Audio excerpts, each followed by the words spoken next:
میں बिस्मिल्लाहिर्रहमानिर्रहीम इस बात से शुरू करना चाहता हूँ कि कल सारी दुनिया ने देखा कि हम कितना डिसिप्लिन कौम है। एक सेक्ट की मैं बात नहीं कर रहा हूँ, जबकि यहाँ पिछले 34 सालों से आपने अभी बुज़ुर्गों से सुना है, मेरी खुद की देखी हुई है, क्योंकि मैं 34 साल के बाद जो मेरा जुनून अंदर था, जो मेरे को सफिकेट किया गया था 34 साल से, हमारे सबको सफिकेट किया। लेकिन मैं पर्सनली मैं उस वक्त 20 साल का था और 34 साल के बाद या 22 साल का था मैं। तो ये नौजवान नए जो नस्ल है, इनके लिए तो एक बहुत बड़ा तोहफ़ा था उनके लिए। फ़र्स्ट ऑफ़ ऑल हम बहुत ग्रेटफुल है एडमिनिस्ट्रेशन के लिए कि एलजी एडमिनिस्ट्रेशन या जो लोकल यहाँ एडमिनिस्ट्रेशन है, उसमें डिविजनल कमिश्नर साहब है या डीसी साहब है, स्पेशली पुलिस ने जो ये लिया। लेकिन हम नहीं समझते कि हमारे को कोई सेक्टरी थ्रेट था यहाँ से, जो कि यहाँ पर या इससे पहले भी जो गवर्नमेंट्स, हमारी अपनी गवर्नमेंट जो हम क्लेम करते थे हम आपके हैं, उन्होंने हमको सफिकेट करके रखा था। क्योंकि ये जो आज़ादारी है, इसका किसी पॉलिटिक्स से कोई ताल्लुक ही नहीं है। हज़रत इमाम हुसैन अलैहिस्सलाम ने करबला के मैदान में 72 अपने फैमिली मेंबर, दोस्तों, अकाबों और दोस्तों के साथ कुर्बानी दी। खाली इस्लाम के लिए नहीं दी, इस्लाम का ठीक है, कुरान मजीद को ज़िंदा रखने के लिए, मोहम्मद अरबी सल्लल्लाहु अलैहि वसल्लम के दीन को कायम रखने के लिए उन्हें कुर्बानी, लेकिन उससे बड़ी बात उन्होंने इंसानियत के लिए कुर्बानी, सारे आलम इस्लाम के लिए, दुनिया के लिए उन्हें कुर्बानी। आज मिसालें दी जाती है, यूनाइटेड नेशन में जाइए, हज़रत इलियासगर का वाक़ा आज, जब वर्ल्ड वार सेकंड बंद नहीं होती तो हज़रत इलियासगर का उसमें हवाला देके दिया, उसका सवाल देके कि जंग को बंद कर दीजिए। तो ऐसा कल हम शुक्रगुजार है फर्स्ट ऑफ ऑल हमारे यूथ जो है, नए जो है, उन्हें काफ़ी डिसिप्लिन करके कि लोग हैरान हो गए कि एक डिसिप्लिन कौम जा रहा है। तो यही हमारा मकसद था और हम अभी एक बार फिर अपील करते हैं कि इससे कल से भी बड़ा दिन हमारा आशूरा का दिन है, जो हमारा मेन दिन है, जिसको हम साल भर वेट करते हैं। मतलब टू बी ऑनेस्ट भी ईदों से भी ज़्यादा हम इसके इस दिन का, क्योंकि एक मैसेज आता है आलमी इस्लाम को कि इंसानियत के लिए क्या काम किया हमारे इमाम सल्लल्लाहु अलैहि वसल्लम ने। सो इंसानियत से अब वो कोई रिलीजन है ही नहीं जनाब।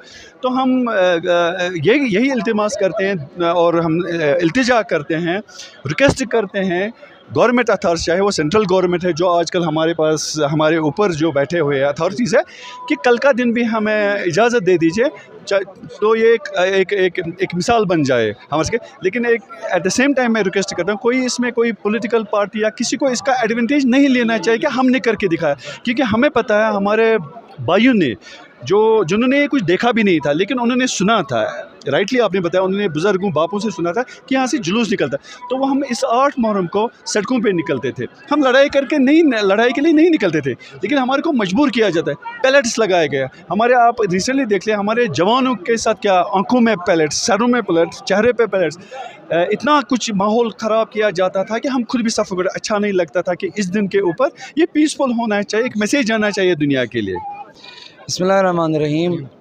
आज हम यहाँ पर जमा हुए हैं, हम इमाम आली मकाम इमाम हुसैन अलैहिस्सलाम के याद में अश्क बार है।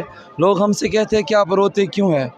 हम ये कहते हैं कि हम इसलिए रोते हैं कि आज 1400 साल के बाद भी कि हम में भी वो हुसैनी जज्बा, हुसैनी वलवला आज भी पैदा हो जाए।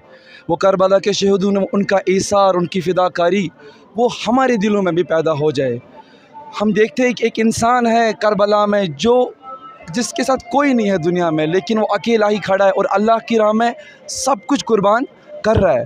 हम इसलिए रोते हैं कि हम में भी वही हुसैनी जज्बा, वही अब्दियत का वही जज्बा हम में भी पैदा हो जाए कि वो 6 माह का बच्चा अपने गोद में लिए हुए कह रहा है रिज़न बिक़ज़ाई व तस्लीमन लिअम्रिह, कि छोटा अली असगर जब शहीद भी हुआ तब भी खुदा से यही दुआ कर रहा था कि खुदाया मैं तू मुझसे राज़ी रह जा, रिज़न बिक़ज़ा, मैं तेरी रज़ा पे मैं राज़ी हूँ। कि वो करबला के वो शहदा, उनका मकसद खाली ये नहीं था कि उस वक्त की इंसानियत को खाली नजात दे, वो पूरी रहती दुनिया तक ता क़यामत चाहते थे कि पूरी इंसानियत को नजात दे। کربلا آج بھی ظلم کے خلاف آواز ہے. جب تک کربلا زندہ ہے تب تک ظلم کے خلاف آواز زندہ ہے. جب تک کربلا زندہ ہے تب تک رسول اللہ صلی اللہ علیہ وسلم کا اسلام زندہ ہے. ان کے رسول کا اسلام تھا ہی کہ ظلم ختم ہو جائے اور مظلومین کی حکومت دنیا پہ قائم و دائم رہے. انشاءاللہ فرہم وہ کہتے ہیں نے صحیح کہا اس نے کہ اسلام زندہ ہوتا ہے ہر کربلا کے بعد. علامہ اقبال کہتے ہیں کہ نقش اللہ امام حسین نے لا الہ سطر لا الہ اللہ خون سے کربلا پہ لکھ دیا. انشاءاللہ فرہم یہ تا قیامت زندہ رہے.